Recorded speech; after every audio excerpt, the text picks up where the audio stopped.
Pernah nggak kalian dengar pepatah, kalau rumah itu bisa memilih penghuninya sendiri? Kisah ini datang dari seorang pemuda bernama Ardi, umur 27 tahun. Ia baru saja pindah ke Jakarta karena dapat kerja sebagai staf administrasi di sebuah perusahaan swasta. Karena gajinya pas-pasan, Ardi memilih tinggal di sebuah kontrakan murah yang terletak di ujung sebuah gang buntu. Gang itu sempit, hanya muat satu motor lewat. Di kanan kirinya rumah-rumah tua. Dindingnya lembab, catnya mengelupas, dan suasananya entah kenapa bikin bulu kuduk merinding. Rumah yang ditempati Ardi tampak berbeda. Pintu kayunya sudah tua, ada bekas noda hitam di beberapa bagian dinding, dan kaca jendelanya buram seakan tak pernah dibersihkan. Kata pemilik kontrakan, rumah itu memang sudah lama kosong, tidak ada yang betah tinggal lama di sana. Malam pertama Ardi di kontrakan itu, Ardi masih sibuk membereskan barang-barangnya. Suara televisi tetangga samar-samar terdengar. Sesekali suara anak kecil berlarian di gang. Semua tampak normal sampai jam 11 malam. Tiba-tiba, terdengar suara langkah kaki dari arah dapur. Tok, tok, tok, seperti seseorang sedang berjalan pelan di lantai semen. Ardi berhenti menulis laporan di laptopnya. Ia menoleh ke arah dapur, tapi dari kamarnya hanya terlihat kegelapan pekat. Semua pintu terkunci, ia yakin tidak ada orang lain di dalam rumah. Dengan rasa ragu, ia mematikan laptop, lalu berjalan pelan. Setiap langkahnya dibarengi suara langkah lain, seolah ada yang mengikuti dari belakang. Tapi saat ia menoleh, kosong, tidak ada siapa-siapa. Ketika sampai di dapur, ia menyalakan lampu. Dan anehnya, suara itu berhenti. Di meja dapur yang penuh debu, Ardi melihat sesuatu, bekas telapak tangan kotor, seakan baru saja ada orang yang berdiri di sana menopangkan tangannya. Ardi langsung mundur. Ia berusaha menenangkan diri, lalu kembali ke kamar. Tapi sejak malam itu, ia merasa rumah kontrakan itu tidak benar-benar kosong. Esok harinya, pagi-pagi Ardi keluar untuk membeli sarapan di warung. Saat itu ia menyapa beberapa tetangga. Tapi aneh, sebagian besar orang di gang hanya menatap sekilas, lalu cepat-cepat menutup pintu rumah mereka. Ada satu orang yang paling membuat Ardi tidak nyaman. Seorang bapak tua dengan rambut putih berantakan duduk di bangku kayu depan rumah persis di seberang kontrakan Ardi. Ia hanya menatap, tidak pernah berkedip, bibirnya bergerak seperti komat kamit. Saat Ardi lewat, bapak tua itu berucap pelan, "Kalau malam ada yang ketok pintu kamarmu, jangan dibuka, nak." Ardi terdiam. Ia mencoba bertanya maksudnya apa, tapi bapak itu malah berdiri, masuk ke rumah dan menutup pintunya rapat-rapat. Narator menurunkan suara, makin mencekam. Malam berikutnya, Ardi mencoba tidur lebih awal. Tapi tepat pukul 2 pagi, ia terbangun oleh suara ketukan pelan di pintu kamarnya. Tok, tok, tok. Awalnya pelan, lama-lama semakin keras, seperti ada yang memaksa masuk. Ardi berusaha memberanikan diri. Dengan napas tertahan, ia melangkah pelan mendekati pintu. Dan ketika ia menempelkan telinganya ke pintu kamar, ia mendengar suara lirih seorang perempuan, "Bukain, aku kedinginan." Ardi langsung mundur, tubuhnya gemetar hebat. Ia menoleh ke jendela berharap suara itu dari luar rumah.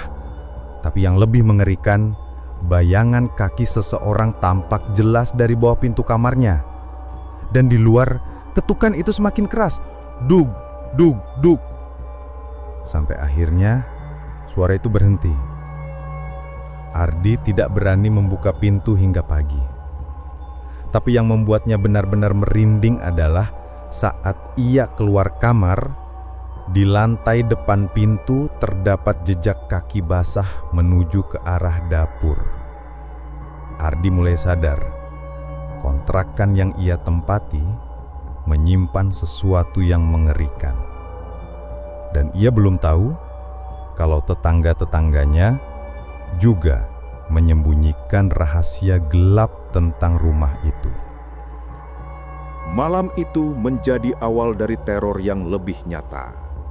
Ardi mencoba meyakinkan dirinya kalau suara ketukan semalam hanyalah halusinasi karena lelah, tapi rasa takut itu sulit diusir. Hari-hari berikutnya, ia mulai memperhatikan kebiasaan aneh para tetangganya. Hampir setiap malam, gang itu tiba-tiba jadi sangat sepi. Lampu-lampu rumah dimatikan lebih awal, bahkan suara televisi yang biasanya ramai hilang begitu saja setelah pukul 10 malam. Seakan-akan semua penghuni gang buntu itu menghindari sesuatu. Ardi sempat bertanya pada seorang ibu muda di warung tentang kontrakan yang ia tempati. Tapi begitu mendengar alamat rumah Ardi, wajah ibu itu langsung pucat. Ia buru-buru merapikan dagangannya sambil berkata singkat, "Mas, kalau tinggal di situ, jangan pernah sendirian di rumah ya. Jangan pernah." Sebelum Ardi sempat bertanya lebih lanjut, ibu itu masuk ke dalam rumahnya dan menutup pintu dengan cepat. Malam berikutnya, jam 2 pagi, Ardi terbangun lagi. Suasana rumah sunyi, hanya terdengar detak jam dinding yang membuat jantungnya semakin gelisah. Dan benar saja, suara itu kembali datang. Tok, tok, tok. Ketukan pelan di pintu kamarnya. Ardi menahan nafas, ia diam, tidak bergerak. Tapi ketukan itu tidak berhenti, malah semakin keras. Duk, duk, duk. Sampai gembok pintu kamar bergetar hebat seakan dipukul dengan keras. Ardi memberanikan diri berteriak, "Siapa di sana?" Tidak ada jawaban, hanya hening. Tapi kemudian terdengar bisikan lirih perempuan tepat di balik pintu. "Ardi, bukain! Aku kedinginan!" Ardi langsung pucat. Ia yakin tidak pernah memperkenalkan namanya ke siapapun selain pemilik kontrakan. Bagaimana mungkin suara itu tahu namanya? Dengan tangan gemetar, Ardi mencoba mengintip dari celah bawah pintu. Dan disitulah ia melihat sesuatu yang membuat darahnya membeku. Sepasang kaki pucat, penuh luka lebam, berdiri diam, menunggu. Esok paginya, Ardi keluar rumah dengan wajah pucat. Bapak tua berambut putih yang kemarin menatapnya masih duduk di bangku kayu seberang rumah. Kali ini ia menegur Ardi. "Semalam dia datang lagi kan? Sudah kubilang jangan dibuka. Kalau kau buka, kau nggak akan keluar lagi dari sini." Ardi mencoba mendekat. Dengan suara bergetar, ia bertanya, "Pak, siapa dia sebenarnya? Kenapa setiap malam selalu mengetuk pintu?" Bapak tua itu menatap tajam, matanya merah lalu perlahan tersenyum. Senyum yang membuat bulu kuduk berdiri. "Dia penghuni asli rumah itu, bukan kamu. Kamu cuma numpang." Ardi menelan ludah. Ingin bertanya lebih banyak, tapi tiba-tiba seorang ibu tua dari rumah sebelah keluar sambil berteriak, "Jangan ikut campur, Pak. Biarkan saja anak itu urus sendiri. Kalau memang kuat, dia bertahan. Kalau tidak, ya jadi milik rumah itu." Ardi tercekak. Ia sadar tetangganya bukan sekedar tahu tentang sosok itu. Mereka seakan sudah terbiasa dan menunggu apa yang akan terjadi pada dirinya. Malam itu, Ardi tidak bisa tidur. Ia duduk di sudut kamar sambil memegang senter. Jam sudah menunjukkan pukul 1.58. Jantungnya berdegup cepat. Dan tepat pukul 2, suara ketukan itu kembali. Tok, tok, tok. Ardi menahan nafas. Lampu kamarnya berkedip-kedip. Udara mendadak sangat dingin. Lalu sesuatu yang lebih mengerikan terjadi. Pintu kamarnya perlahan bergetar dan gagang pintu bergerak sendiri, seperti ada yang mencoba memutar dari luar. Ardi menyorotkan senter ke arah pintu, dan di balik cahaya itu terlihat bayangan seorang perempuan dengan rambut panjang menutupi wajah, berdiri tepat di depan pintu. Ketukan berubah jadi hentakan. Duk, duk, duk. Dan bersamaan dengan itu, Ardi mendengar suara serak tepat di telinganya, seolah berasal dari dalam kamar. Ardi, jangan kunci pintunya. Aku sudah di dalam. Malam itu, Ardi menyadari teror yang dialaminya bukan sekedar ketukan di luar kamar, tapi sesuatu atau seseorang sudah berhasil masuk ke dalam rumahnya. Dan yang lebih mengerikan, tetangga-tetangganya justru seakan menunggu akhir dari nasibnya. Setelah malam penuh teror itu, Ardi tidak bisa tenang. Ia merasa seseorang atau sesuatu benar-benar sudah ada di dalam rumahnya. Setiap kali ia berjalan melewati dapur, ia mendengar suara kursi yang bergeser sendiri. Setiap kali ia menutup pintu kamar mandi, ada suara seseorang yang bernafas berat di belakangnya. Ardi mulai kehilangan akal sehat. Tapi yang lebih mengganggu adalah tatapan para tetangganya. Setiap ia lewat di gang, selalu ada bisik-bisik. Ibu-ibu yang sedang menyapu halaman akan terdiam, menunduk, lalu masuk rumah dengan cepat. Anak-anak kecil yang biasanya bermain di ujung gang langsung lari terbirit-birit begitu melihat Ardi keluar kontrakan. Dan setiap malam, bapak tua berambut putih itu masih setia duduk di bangku kayu, menatap rumah Ardi tanpa berkedip. Suatu sore, Ardi memberanikan diri menghampiri bapak tua itu. "Pak, tolong, saya nggak kuat. Apa sebenarnya yang terjadi di rumah itu?" Bapak tua itu hanya diam. Ia menyalakan rokok, hisapannya dalam, lalu akhirnya berkata lirih, "Rumah itu bukan kosong, Nak, tapi menunggu. Selalu menunggu orang baru untuk masuk. Kau tahu kenapa gang ini buntu? Karena gang ini memang sengaja dibuat buntu, biar tidak ada jalan keluar bagi yang sudah masuk ke rumah itu." Ardi merinding. Tapi sebelum ia sempat bertanya lagi, seorang perempuan tua keluar dari rumah sebelah menatapnya dengan mata merah dan suara serak. "Kalau mau tahu, tanya saja pada dapur. Semua jawabannya ada di sana."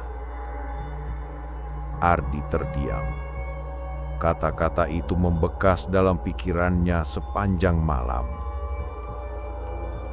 Malam harinya, sekitar pukul 1 pagi, Ardi nekat masuk ke dapur. Ia menyalakan lampu, tapi anehnya lampu dapur selalu redup meski baru diganti. Udara terasa sangat dingin. Dan di sudut dapur, ia melihat lantai semen yang warnanya berbeda, seperti ada bekas tambalan baru. Dengan hati-hati, Ardi mengetuk lantai itu. Suaranya terdengar kosong, seakan-akan ada sesuatu yang dikubur di bawah sana. Tiba-tiba, ia mencium bau busuk menyengat seperti bau bangkai yang sudah lama terkubur. Dan bersamaan dengan itu, terdengar suara lirih seorang perempuan tepat di telinganya. "Aku di sini." Ardi kaget menjatuhkan gelas yang ia pegang. Gelas pecah, suaranya menggema. Lampu langsung padam. Dalam kegelapan, Ardi merasakan sesuatu menyentuh kakinya. Dingin, licin seperti tangan manusia. Ia segera berlari kembali ke kamarnya, mengunci pintu rapat-rapat. Dan tepat pukul 2, ketukan itu datang lagi. Tok, tok, tok. Kali ini lebih pelan. Tapi Ardi sudah tahu, sosok itu tidak sekadar berdiri di luar. Ia bisa merasakan nafas dingin tepat di lehernya. Keesokan paginya, Ardi semakin penasaran. Ia pergi ke warung dan mencoba bertanya lagi pada ibu muda yang dulu menolak bicara. Setelah Ardi memohon, ibu itu akhirnya bercerita dengan wajah pucat. "Mas, dulu di rumah itu tinggal sepasang suami istri. Katanya suaminya sering kasar. Suatu malam, istrinya dikurung di dapur dan gak pernah keluar lagi.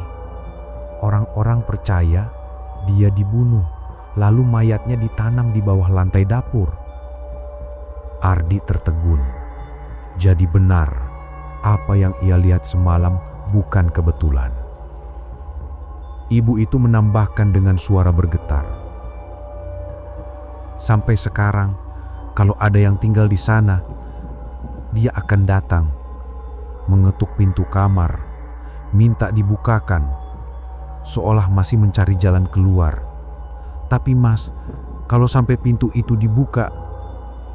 Ibu itu terdiam, menelan ludah, lalu buru-buru menutup warungnya tanpa melanjutkan kalimat. Malam berikutnya, Ardi semakin tidak bisa tidur. Setiap detik jam terasa sangat lambat. Ia tahu, tepat jam 2, ketukan itu akan datang lagi. Dan kali ini, ia sudah bertekad akan menunggu di depan pintu kamar. Tapi apa yang ia lihat malam itu jauh lebih menyeramkan dari sekadar ketukan saja. Malam itu, Ardi duduk di depan pintu kamarnya. Lampu kamar sengaja ia matikan. Hanya ada cahaya redup dari senter yang ia arahkan ke pintu. Jam dinding berdetak pelan. 1:59. Tangannya gemetar. Keringat dingin mengalir di pelipisnya. Ia tahu sebentar lagi ketukan itu akan datang. Dan tepat pukul 2. Tok, tok, tok. Pelan, berirama, seakan-akan yang mengetuk bukan sekadar tangan manusia. Ardi menahan napas, tidak bergerak sedikit pun. Tapi suara itu terus berlanjut. Tok, tok, tok.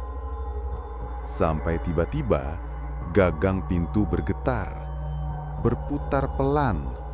Ardi langsung menyorotkan senter ke arah pintu, dan disitulah ia melihatnya. Bayangan seorang perempuan berdiri di balik pintu, rambut panjang tergerai menutupi wajah. Bajunya lusuh penuh noda gelap seperti darah kering. Tangannya pucat, kukunya panjang, dan dari sela rambutnya menetes air hitam yang jatuh ke lantai, membentuk genangan. Ardi tidak bisa bergerak. Lalu, suara lirih itu kembali terdengar. "Ardi, bukain, aku kedinginan." Pintu bergoyang semakin keras. Duk, duk, duk. Hingga akhirnya, pintu itu terbuka sendiri dengan bunyi berderit panjang. Dan sosok itu benar-benar masuk ke kamar. Ardi menjerit, jatuh tersungkur sambil merunduk ke sudut kamar. Senter yang ia pegang terjatuh. Sinarnya menyorot wajah sosok itu. Wajahnya hancur, separuh kulitnya melepuh, matanya hanya satu yang utuh, satunya lagi hitam bolong. Mulutnya robek sampai ke pipi, mengeluarkan cairan hitam pekat. Perempuan itu menatap Ardi sambil mendekat perlahan. Setiap langkahnya meninggalkan jejak kaki basah di lantai.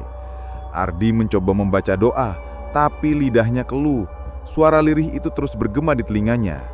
"Bukain, tolong aku keluar." Esok paginya, Ardi keluar rumah dengan wajah kusut. Ia mencoba meminta pertolongan.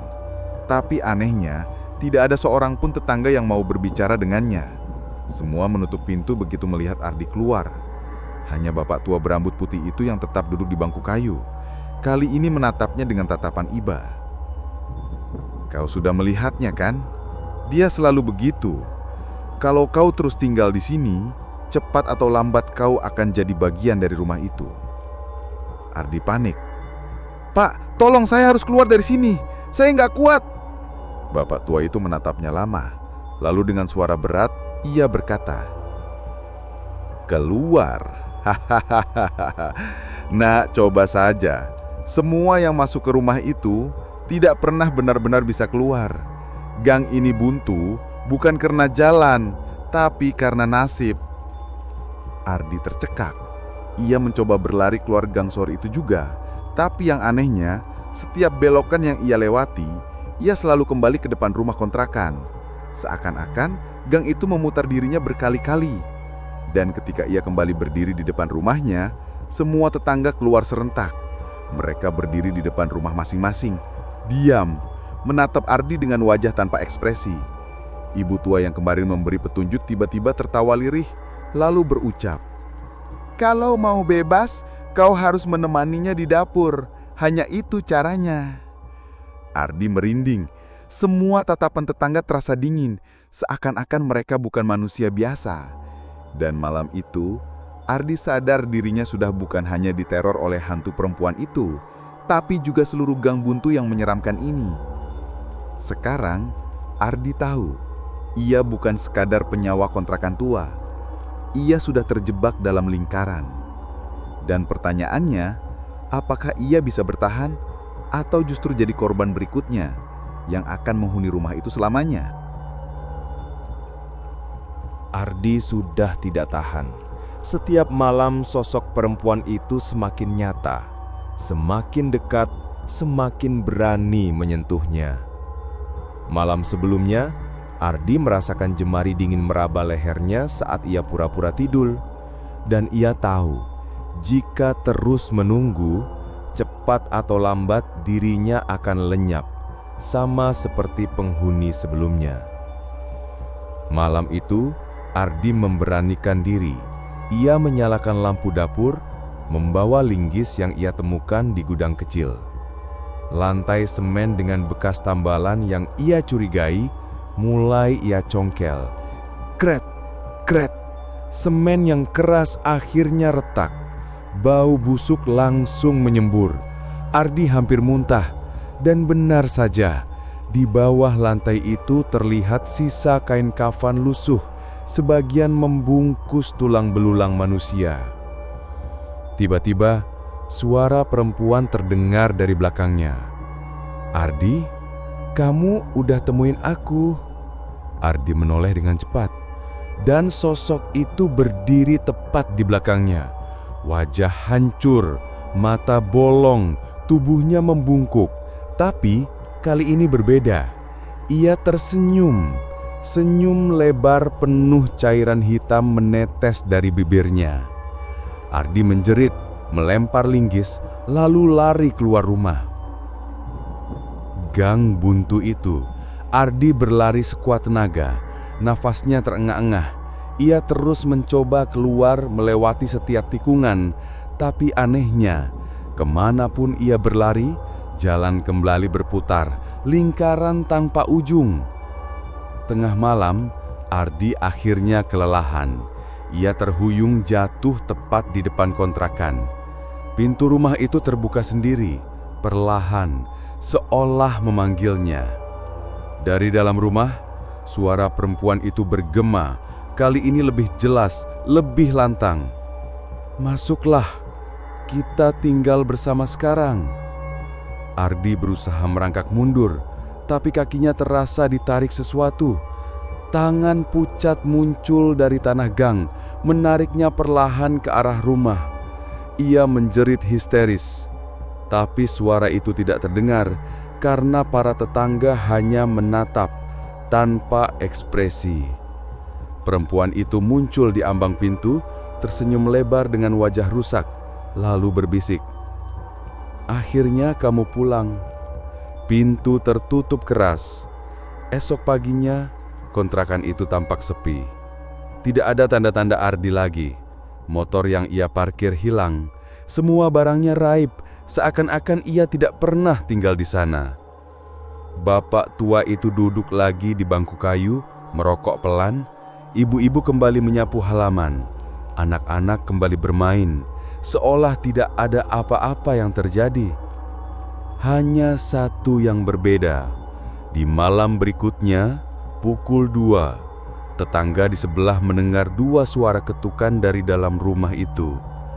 Tok, tok, tok.